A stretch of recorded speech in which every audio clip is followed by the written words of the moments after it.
जनपद में आवारा जानवरों के आतंक से किसानों की फसल को होने वाले नुकसान को लेकर सोमवार को राष्ट्रीय लोक दल के कार्यकर्ताओं ने जिलाधिकारी को एक ज्ञापन दिया है। ज्ञापन के माध्यम से मांग की गई है कि जनपद में आवारा जानवरों का आतंक इस कदर है कि किसानों की फसल चौपट हो रही है। गौशालाओं के नाम पर महज खाना पूर्ति हो रही है। किसानों की समस्याओं के संबंध में राष्ट्रीय लोक दल के पदाधिकारियों ने जानकारी देते हुए बताया। जिलाधिकारी कार्यालय पर दिखाई दे रहे ये सभी कार्यकर्ता राष्ट्रीय लोकदल के कार्यकर्ता हैं। आज इनके द्वारा अपनी मांगों को लेकर मथुरा जिलाधिकारी को एक ज्ञापन दिया है। जिलाध्यक्ष हैं, पूर्व जिला पंचायत अध्यक्ष अनूप चौधरी हैं, इनसे हम बात करना चाहेंगे और भी तमाम पदाधिकारी आरएलडी के हैं। किन मांगों को लेकर आज आपने एक ज्ञापन दिया है? देखिए, पूर्व में हमने धरना प्रदर्शन किए थे तहसीलों पे, तो हमें पूरा आश्वासन एसडीएम द्वारा मिला था कि हम समस्याएं आपकी सॉल्व करवा देंगे। उस बात को 1 महीने से ज़्यादा हो गया और 1 महीने का समय दिया था। आज हमने डीएम साहब को ज्ञापन दिया है। इसके बाद भी नहीं सुनवाई होती है तो हम धरना प्रदर्शन यहीं कलेक्ट्रेट पे ही करेंगे। क्या प्रमुख मांग है? देखिए, मुख्य मांग तो हमारी ये है कि आवारा पशुओं से इतने परेशान हैं लोग। यही तो फसल का समय है पूरी साल में, और इसी फसल को आवारा पशु बर्बाद कर रहे हैं। किसानों की भी हत्या कर दी है कई आवारा पशुओं ने, और सरकार के कान पर कोई वो नहीं सुनवाई हो रही है, तो बहुत परेशान है। दूसरी मांग है हमारी छाता का शुगर मिल। एकमात्र मिल था, लोग इतने परेशान बर्बाद हो चुके हैं गन्ना किसान के। वो गन्ना किसान वाले किसान गन्ना जो उगाते थे छाता में, वो उस पर कोई सुनवाई नहीं हुई। टूटी फूटी सड़कें पड़ी हैं। किसी भी सरकारी दफ्तर में चले जाओ, इतना बड़ा भ्रष्टाचार है, कोई सुनने को तैयार नहीं। कोई भ्रष्टाचार में कमी आई नहीं है। और बिजली के बिल और ज़्यादा बढ़ा दिए। पहले हमने धरना दिया कि बिजली के बिल कम करो, आमजन परेशान है, अब और ज़्यादा और बढ़ा दिए।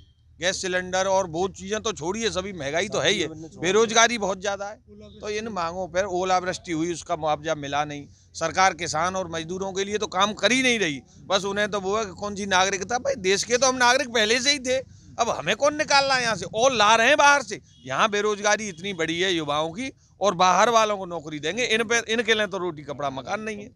तो ये हमारी आवारा पशुओं की बहुत बड़ी मांग थी। आज उस पर हमें आश्वासन मिला है। अगर आश्वासन पूरा नहीं हुआ तो हम धरना प्रदर्शन यहीं करेंगे। क्या कुछ कहेंगे किसानों की प्रमुख मांगों को लेकर ज्ञापन आपने दिया है डीएम को? देखिए, ये बड़ी दुर्भाग्य की बात है कि इस देश में किसानों की मांगों को लेके सरकार बिल्कुल गंभीर नहीं है, और आज किसान बर्बाद है। आवारा पशुओं को लेके आपके भी संज्ञान में है, हमने कई बार धरना दिया जिलाध्यक्ष जी के नेतृत्व में।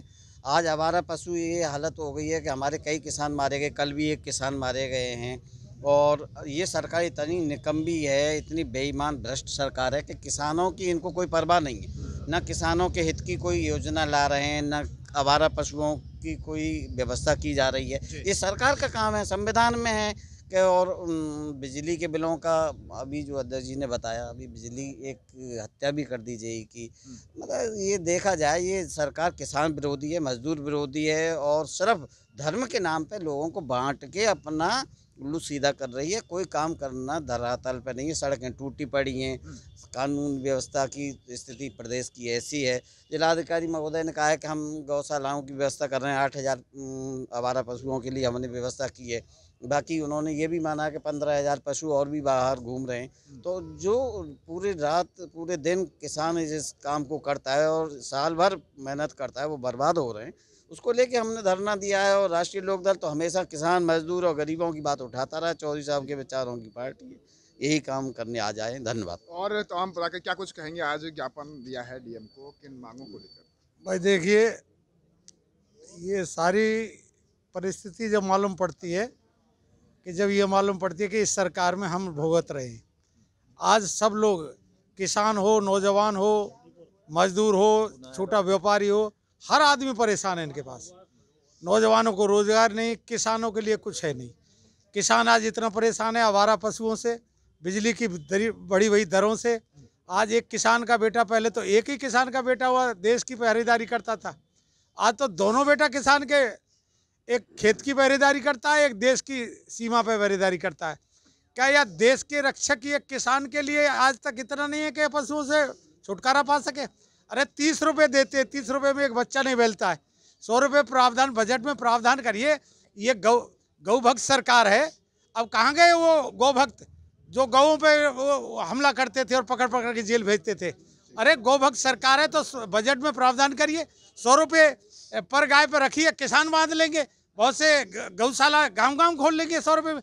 30 रुपये में आज 8-10 रुपये किलो भूसा है, कौन प्रबंध करेगा 30 रुपये में? बताइए।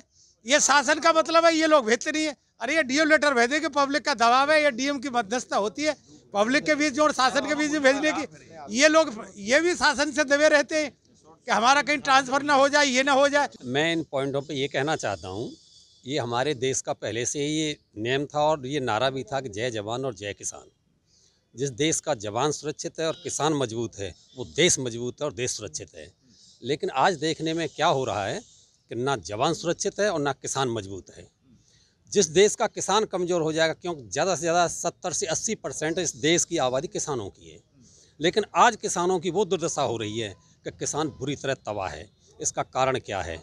बिजली के बिल, खाद के पैसे और जो उससे पैदावार होने वाला अन्न है उसकी कीमत कुछ नहीं है।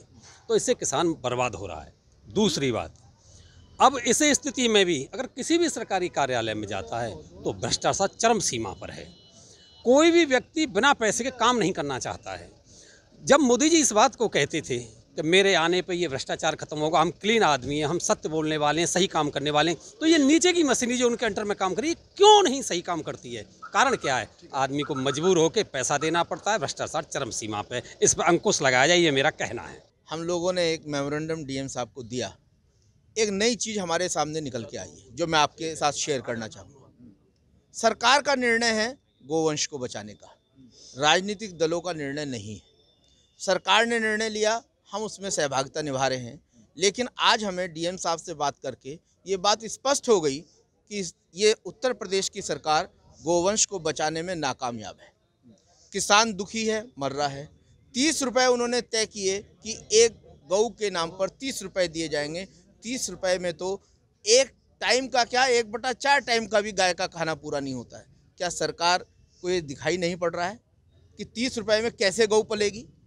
अगर आपने निर्णय लिया है, हमारी मांग है सरकार से, डीएम साहब के माध्यम से, कि डीएम साहब की ड्यूटी है कि मुख्यमंत्री को भेजें जिले की समस्या को, कि अगर 30 रुपये में गाय पलती हो तो देशभक्त, गोभक्त उन्हें दे दीजिए ना।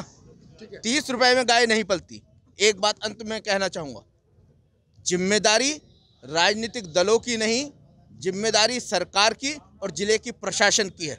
हम प्रशासन को मेमोरेंडम देने आए हैं। प्रशासन हमारी समस्याओं का समाधान नहीं करेगा तो हम यह धरना प्रदर्शन राष्ट्रीय लोकदल पर करेंगे। आपने कहा कि आज राष्ट्रीय लोकदल के कार्यकर्ता जिलाधिकारी कार्यालय पर आए और उन्होंने खास तौर पर जो बड़ी समस्या है वो आवारा जानवरों की समस्या है। किसानों की फसल चौपट हो रही है। आरएलडी के कार्यकर्ता और पदाधिकारियों ने ये मांग की है कि इस विषय पर मुख्यमंत्री ने भले ही आवारा जानवरों के लिए और जो गौवंश के लिए भले ही उन चारे की व्यवस्था की हो, उनके लिए गौशालाएं बनाई गई हों, लेकिन अभी भी आवारा जानवरों से छुटकारा नहीं मिल पाया है।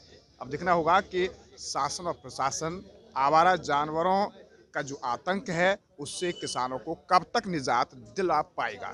न्यूज़ सुनील सिंह के साथ गोविंद भारद्वाज।